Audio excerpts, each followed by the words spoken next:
Broccoli has a reputation. It is the vegetable that children push to the side of their plate. It is the vegetable that parents insist is good for you. But most people do not know just how good. Broccoli is not just a healthy vegetable. It is one of the most powerful cancer-fighting foods on the planet. It contains a unique compound called sulforaphane. Sulforaphane has been studied in hundreds of scientific papers. It has been shown to kill cancer cells, prevent tumors from forming, and protect healthy cells from damage. No other common vegetable has this specific mechanism. Broccoli is not a medicine. It will not cure cancer on its own, but as part of a healthy diet, it is one of the most powerful tools you have to reduce your risk. This is the Broccoli Protocol. In this article, we will explore why broccoli is the ultimate cancer fighter, how sulforaphane works, and how to eat broccoli for maximum benefit. By the end, you will never push broccoli to the side of your plate again. Let us start with the most important compound in broccoli, sulforaphane. Sulforaphane is not present in fresh broccoli. It is created when you chop, chew, or blend broccoli. Broccoli contains a precursor compound called glucoraphanin. It also contains an enzyme called myrosinase. When you damage the plant cells by chopping or chewing, the glucoraphanin comes into contact with the myrosinase. The myrosinase converts the glucoraphanin into sulforaphane. This is a chemical reaction that happens in your kitchen and continues in your mouth and stomach. Sulforaphane is a potent activator of the NRF2 pathway. The NRF2 pathway is your body's master antioxidant and detoxification switch. When sulforaphane activates this pathway, your body produces dozens of its own antioxidant and detoxification enzymes. These enzymes neutralize free radicals, remove toxins, and repair damaged cells. This is why broccoli is so powerful. It does not just provide antioxidants directly, it tells your body to produce its own antioxidants. This effect lasts for days after you eat broccoli. Now let us talk about how sulforaphane fights cancer. Cancer is a disease of uncontrolled cell growth. Normal cells have built-in mechanisms that tell them when to stop dividing. Cancer cells lose these mechanisms. Sulforaphane affects cancer cells in multiple ways. First, it triggers apoptosis. Apoptosis is programmed cell death. Your body naturally kills off damaged or abnormal cells. Cancer cells often evade this process. Sulforaphane restores the ability of cancer cells to die. Second, it inhibits angiogenesis. Angiogenesis is the formation of new blood vessels. Tumors need new blood vessels to grow and spread. Sulforaphane blocks the signals that tumors use to recruit blood vessels. Without a blood supply, tumors cannot grow beyond a tiny size. Third, it inhibits metastasis. Metastasis is the spread of cancer from one part of the body to another. Sulforaphane reduces the ability of cancer cells to invade surrounding tissue and travel through the bloodstream. Fourth, it protects healthy cells from damage. The same NRF2 activation that detoxifies your body also protects your DNA from mutations that can lead to cancer. Hundreds of studies have confirmed these effects in laboratory experiments and animal models. Let us look at the human evidence. A study published in the journal Cancer Prevention Research gave men with high-grade prostate cancer a daily dose of broccoli soup for 12 months. The men who ate the broccoli soup had significant changes in gene expression in their prostate tissue. Genes that promote cancer were downregulated. Genes that protect against cancer were upregulated. Another study looked at people with a genetic condition that causes a very high risk of skin cancer. The participants who ate broccoli extract had a 40% reduction in skin cancer development compared to those who took a placebo. A third study looked at bladder cancer. People who ate broccoli regularly had a 40 to 50% lower risk of developing bladder cancer. A fourth study looked at breast cancer. Women who ate broccoli regularly had lower levels of estrogen metabolites that are linked to breast cancer. The effect was strongest in women with a specific genetic variation that makes their bodies less efficient at producing sulforaphane. For these women, broccoli was especially protective. Broccoli also protects against environmental toxins. Your body is constantly exposed to toxins from air pollution, cigarette smoke, pesticides, and processed foods. These toxins create oxidative stress and damage your DNA. Sulforaphane helps your body eliminate these toxins more efficiently. In one study, people living in a highly polluted region of China were given a daily drink containing broccoli sprout extract. The participants excreted significantly more of the toxic pollutants in their urine. They also had lower levels of oxidative stress markers. Another study found that sulforaphane reduced the DNA damage caused by aflatoxin, a carcinogen found in moldy peanuts and corn. The protective effect was seen within just 2 weeks. This means that broccoli can help your body handle the toxins you are exposed to every day. It is not a license to ignore environmental hazards, but it is an additional layer of protection. Now let us talk about the best way to eat broccoli for maximum sulforaphane production. This is critical. Many people unknowingly destroy the sulforaphane-forming potential of their broccoli. The myrosinase enzyme that converts glucoraphanin to sulforaphane is heat-sensitive. If you boil broccoli, you destroy the myrosinase. You end up with glucoraphanin that cannot be converted. Some studies have shown that boiling broccoli destroys 80 to 90% of its myrosinase activity. This is a tragedy.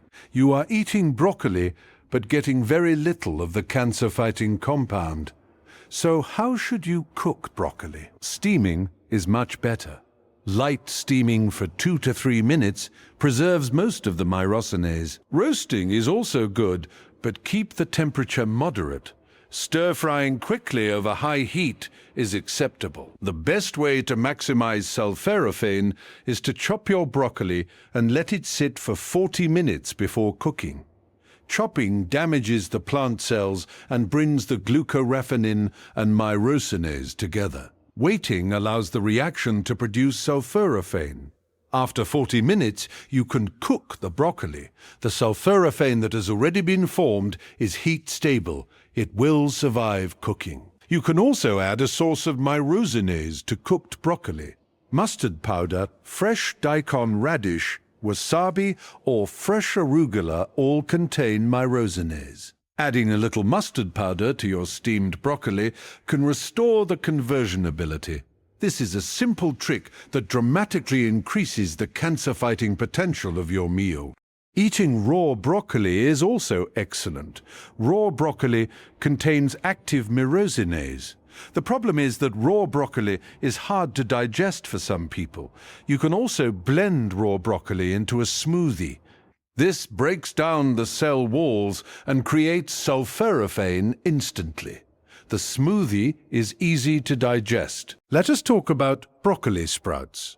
Broccoli sprouts are young broccoli plants that are only a few days old. They contain 20 to 100 times more glucoraphanin than mature broccoli. This means they produce 20 to 100 times more sulforaphane. You can buy broccoli sprouts at many grocery stores. You can also grow them at home. It is easy and inexpensive. A handful of broccoli sprouts has more cancer-fighting potential than an entire head of mature broccoli. The same rules apply to sprouts. Chew them well. Do not cook them. Heat will destroy the myrosinase. Add them raw to salads, sandwiches, wraps, or smoothies. If you want the maximum cancer-fighting benefit from broccoli, sprouts are the way to go. Broccoli sprout supplements are also available. Look for a supplement that contains both glucoraphanin and myrosinase. Some supplements contain only glucoraphanin. Without myrosinase, your body cannot convert it to sulforaphane. Your gut bacteria can do some conversion, but it is much less efficient. The best supplements include both compounds. They are often called activated or enhanced sulforaphane supplements. Now let us talk about the other health benefits of broccoli. It is packed with vitamins and minerals. 1 cup of cooked broccoli contains more than 100% of your daily recommended intake of vitamin C. It also contains more than 100% of vitamin K. It is a good source of vitamin A, folate, potassium and manganese. Broccoli is rich in fiber, which supports digestive health and weight management. It contains camphorol, a flavonoid that reduces inflammation and protects your heart. It contains indole-3-carbinol, another compound that has been studied for its anti-cancer properties. Indole-3-carbinol helps balance estrogen levels, which may reduce the risk of breast and cervical cancers. Broccoli is also low in calories. 1 cup has only about 55 calories. You can eat a large amount of broccoli without consuming many calories. This makes it excellent for weight management. How much broccoli should you eat? The studies suggest that eating 1 to 2 cups of cooked broccoli per day provides significant cancer protection. If you are eating broccoli sprouts, a small handful is enough. Consistency matters. Eating broccoli once in a while is good. Eating it every day is much better. The effects of sulforaphane are cumulative. The NRF2 pathway stays activated for several days after you eat broccoli. But daily intake provides the most consistent protection. If you do not like broccoli, you can eat other cruciferous vegetables. Cauliflower, Brussels sprouts, cabbage, kale, bok choy, and arugula all contain glucoraphanin and myrosinase. They all produce sulforaphane. Broccoli has the highest concentration, but the others are also beneficial. Rotate your cruciferous vegetables to get a variety of nutrients. A few warnings. Broccoli is safe for most people. Some people experience gas and bloating when they first increase their intake of cruciferous vegetables. This is normal. Your gut needs time to adjust. Start with a smaller amount and gradually increase. Drink plenty of water. If you have a thyroid condition, talk to your doctor before eating large amounts of raw cruciferous vegetables. They contain goitrogens, compounds that can interfere with thyroid function in very high doses. Cooking reduces goitrogens. If your thyroid is well managed, normal amounts of cooked broccoli are fine. If you take blood-thinning medication, be aware that broccoli is high in vitamin K. Vitamin K helps your blood clot. Consistent intake is important. Do not suddenly increase or decrease your broccoli intake without telling your doctor. In summary, broccoli is the ultimate cancer fighter. It contains sulforaphane, a unique compound that activates your body's master antioxidant and detoxification pathway. Sulforaphane triggers cancer cell death, blocks blood vessel formation in tumors, prevents the spread of cancer, and protects healthy cells from DNA damage. Hundreds of studies have confirmed these effects. Human studies have shown that eating broccoli reduces the risk of prostate, breast, bladder, and skin cancers. To maximize sulforaphane, chop your broccoli and let it sit for 40 minutes before cooking. Steam, roast, or stir-fry. Do not boil. Add a source of myrosinase like mustard powder if you overcook it. Better yet, eat broccoli sprouts. They have 20 to 100 times more sulforaphane potential. Eat 1 to 2 cups of cooked broccoli or a handful of sprouts every day. Be consistent. Your body will thank you. Cancer is a terrifying disease. You cannot eliminate your risk completely, but you can reduce it. Broccoli is one of the most powerful tools you have. Use it. This is the broccoli protocol. Try it. Feel the difference. Protect yourself. That is the power of broccoli.